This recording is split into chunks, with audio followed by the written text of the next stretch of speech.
Hello viewers, कैसे हैं आप। उम्मीद करता हूँ आप खैरियत से होंगे। केमिस्ट्री बाय जेडन में एक बार फिर से ज़ैन इकबाल की तरफ से आपको खुशामदीद। तो व्यूअर्स, उम्मीद करता हूँ आपको लास्ट लेक्चर समझ आ गया होगा। लास्ट जो हमारा लेक्चर था जिसमें हम जो है वो ब्रांचेस ऑफ केमिस्ट्री को जो है वो डिस्कस कर रहे थे, जिसमें हमने जो है वो एक ब्रांच जिसका नाम जो है वो फिज़िकल केमिस्ट्री है उसको जो है हमने स्टडी किया था। तो उसके बाद आज हम जो है वो मूव करते हैं नेक्स्ट ब्रांच की तरफ, वो है हमारी ऑर्गेनिक केमिस्ट्री। तो आज हमने जो है बेसिकली दो ब्रांचेस को जो है वो डिस्कस करना है। एक उसमें है ऑर्गेनिक केमिस्ट्री और एक ब्रांच है इनऑर्गेनिक केमिस्ट्री। एक्चुअली दो ब्रांचेस को डिस्कस करने का मकसद ये है, ऑर्गेनिक और इनऑर्गेनिक केमिस्ट्री जो है वो केमिस्ट्री की दो मेजर ब्रांचेस हैं और इनमें माइन्यूट सा डिफरेंस है। तो आज हम इन ब्रांचेस की तरफ जो है वो मूव करते हैं और उसमें स्टडी करेंगे आया कि क्या डिफरेंस है और इन ब्रांचेस में हम किन चीज़ों को जो है, कौन से एलिमेंट्स को, कौन से कंपाउंड्स को स्टडी करते हैं और फिर उसके बाद इन ब्रांचेस के स्कोप को हम स्टडी करेंगे। तो मूव करते हैं आज के टॉपिक की तरफ। तो आज का हमारा टॉपिक क्या है, ब्रांचेस ऑफ केमिस्ट्री जो है उसमें हमने ऑर्गेनिक केमिस्ट्री और इनऑर्गेनिक केमिस्ट्री को पढ़ना है। तो ऑर्गेनिक केमिस्ट्री और इनऑर्गेनिक केमिस्ट्री जिस तरह आपके सामने इस टाइम वाइट बोर्ड पर मौजूद है ब्रांचेस। अब उन ब्रांचेस में जो है फर्स्ट ऑफ ऑल हम जो है वो ऑर्गेनिक केमिस्ट्री को जो है वो स्टडी करेंगे। ऑर्गेनिक केमिस्ट्री भी हमने जो है वो देखना है ब्रांच ऑफ केमिस्ट्री, केमिस्ट्री की वो branch that deals with the study of compounds. ये केमिस्ट्री की वो ब्रांच है जो कंपाउंड की स्टडी के रिलेटेड है। अब वो कौन से कंपाउंड्स हैं उनके बारे में जो है हम डिस्कस करते हैं। वो कंपाउंड जिनमें जो है वो कार्बन और हाइड्रोजन मौजूद होती है, वो कंपाउंड जिनमें कार्बन और हाइड्रोजन मौजूद होती है, उन कंपाउंड्स को हम किस ब्रांच के अंदर केमिस्ट्री के स्टडी करेंगे, ऑर्गेनिक केमिस्ट्री के अंदर स्टडी करेंगे।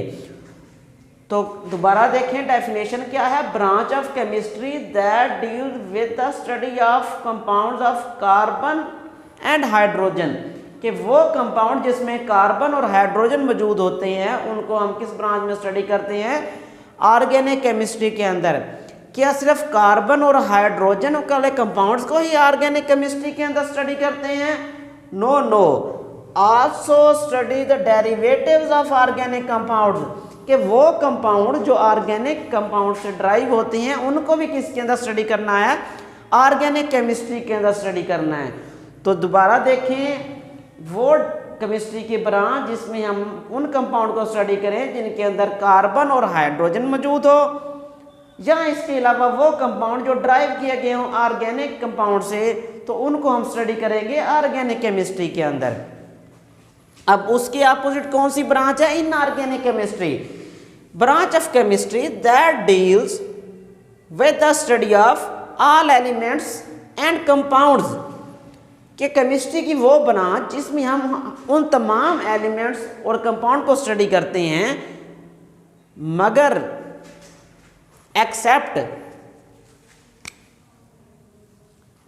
मगर उन कंपाउंड को जिनके अंदर कार्बन और हाइड्रोजन मौजूद होगी उनको हम इनऑर्गेनिक केमिस्ट्री के अंदर स्टडी नहीं करेंगे। देखें, all compounds and elements are studies in inorganic chemistry except carbon, hydrogen and all the compounds which are derived from carbon, hydrogen। तो माइन्यूट सा डिफरेंस है, वो कंपाउंड जिनके अंदर जो है कार्बन, हाइड्रोजन जो है नेसेसरी एलिमेंट्स होंगे तो उनमें उनको हम स्टडी करेंगे ऑर्गेनिक केमिस्ट्री के अंदर। उसके अलावा जितने भी कंपाउंड होंगे उनको हम स्टडी करेंगे इनऑर्गेनिक केमिस्ट्री के अंदर। अब जब मैं एग्जांपल दूंगा तो आपको ये मज़ीद जो भी कन्फ्यूजन थोड़ी बहुत होगी वो क्लियर हो जाएगी। अब हम मूव करते हैं एग्जांपल की तरफ। तो ऑर्गेनिक केमिस्ट्री की एग्जांपल मैंने दी है methane gas, CH4 natural gas भी इसको कहते हैं, जो हमारे जो है वो घरों के अंदर जो है वो फ्यूल के तौर पर यूज़ होती है। CH4 इसको मीथेन भी कहते हैं, ये वही गैस है। अब इसमें देखें कार्बन जो है वो भी मौजूद है, देखिए कार्बन भी मौजूद है और हाइड्रोजन भी मौजूद है। तो अंडरस्टूड सी बात है, जिनके अंदर कार्बन और हाइड्रोजन मौजूद होंगे उनको हम किसके अंदर स्टडी करेंगे, ऑर्गेनिक केमिस्ट्री के अंदर। अब इसके डेरिवेटिव, सपोज करें मैं यहाँ एक एग्जांपल लिखता हूँ, मिथाइल क्लोराइड। अब मिथाइल क्लोराइड जो है वो मीथेन से ड्राइव किया गया है, अल्काइल रेडिकल है, अल्काइल हैलाइड भी इसको कहते हैं। तो ये डेरिवेटिव किस चीज़ का है, मीथेन का। तो मीथेन क्या है, ऑर्गेनिक कंपाउंड है। तो अंडरस्टूड सी बात है, इसको भी किसके अंदर स्टडी करेंगे, ऑर्गेनिक केमिस्ट्री के अंदर। अब उसके बाद हम मूव करते हैं इनऑर्गेनिक केमिस्ट्री। तो यहाँ मैं उसकी एग्जांपल लिखता हूँ,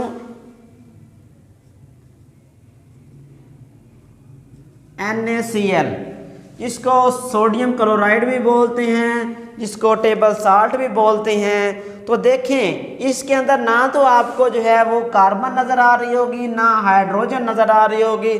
तो हमने ऑलरेडी कहा था कि वो तमाम कंपाउंड जिनके अंदर कार्बन हाइड्रोजन मौजूद ना होगी उनको हम किसके अंदर स्टडी करेंगे, इनऑर्गेनिक केमिस्ट्री के अंदर। तो देखें सोडियम क्लोराइड, जिसको टेबल साल्ट भी कहते हैं, इंपॉर्टेंट MCQs है, अक्सर क्वेश्चन में MCQs में पूछ लेते हैं, write down the formula of table salt. तो सोडियम क्लोराइड को टेबल साल्ट भी बोलते हैं। अब उसके बाद ये जो ब्रांचेस जो हैं ऑर्गेनिक केमिस्ट्री या इनऑर्गेनिक केमिस्ट्री, इनका स्कोप क्या है, इनका बेनिफिट क्या है, ये कहाँ कहाँ पर इनका यूज़ हो रहा है।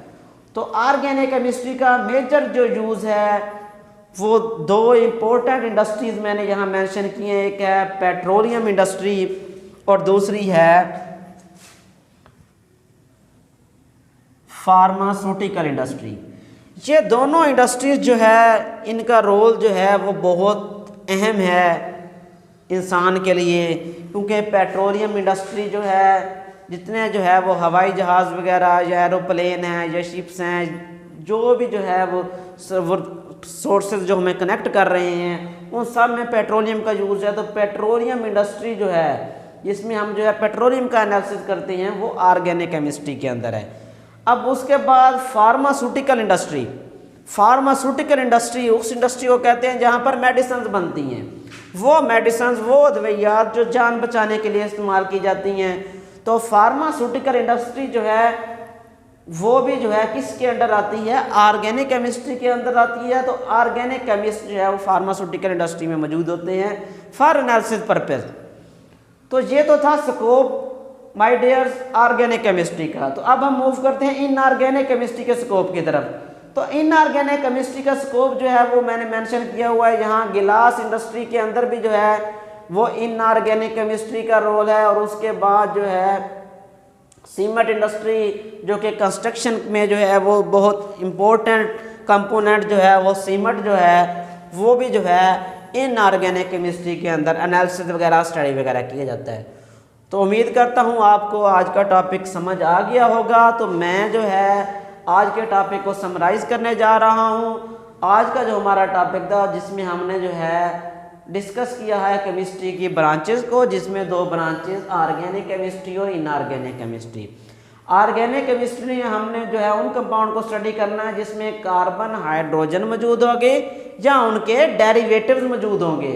और इनऑर्गेनिक केमिस्ट्री में हमने उन चीज़ों को स्टडी करना है जिसके अंदर कार्बन और हाइड्रोजन मौजूद ना हो, कि वो कंपाउंड जिनके अंदर कार्बन और हाइड्रोजन मौजूद नहीं है उनको किनके अंदर स्टडी करना है, इनऑर्गेनिक केमिस्ट्री के अंदर।